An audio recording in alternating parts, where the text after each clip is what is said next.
Genesis 16. Open menu. Amplified Bible. Open menu. Sarai and Hagar. 16 Now Sarai, Abram's wife, had not borne him any children, and she had an Egyptian maid whose name was Hagar. 2 So Sarai said to Abram, See here, the Lord has prevented me from bearing children. I am asking you to go into the bed of my maid, so that she may bear you a child. Perhaps I will, obtain children by her. And Abram listened to Sarai and did as she said. 3 After Abram had lived in the land of Canaan 10 years, Abram's wife Sarai took Hagar the Egyptian maid, and gave her to her husband Abram to be his secondary wife. 4 He went into the bed of Hagar, and she conceived, and when she realized that she had conceived, she looked with contempt on her mistress, regarding Sarai as insignificant because of her infertility. 5 Then Sarai said to Abram, May the responsibility for the wrong done to me by the arrogant behavior of Hagar be upon you. I gave my maid into your arms, and when she realized that she had conceived, I was despised and looked on with disrespect. May the Lord judge who has done right between you and me.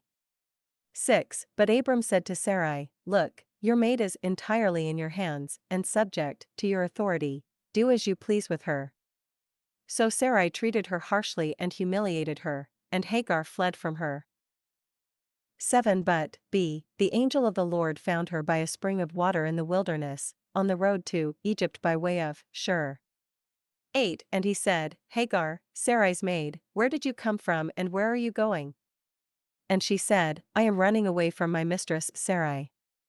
9 The angel of the Lord said to her, Go back to your mistress, and submit, humbly to her authority. 10 Then the angel of the Lord said to her, I will greatly multiply your descendants so that they will be too many to count.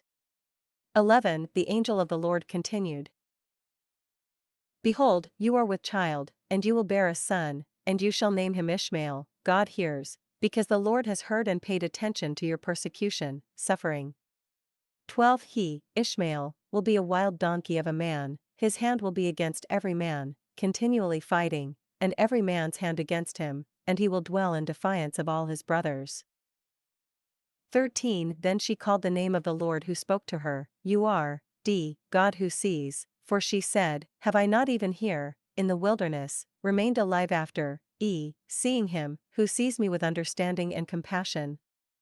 14 Therefore the well was called Bir-lahai-roi, well of the living one who sees me. It is, between Kadesh and Bered.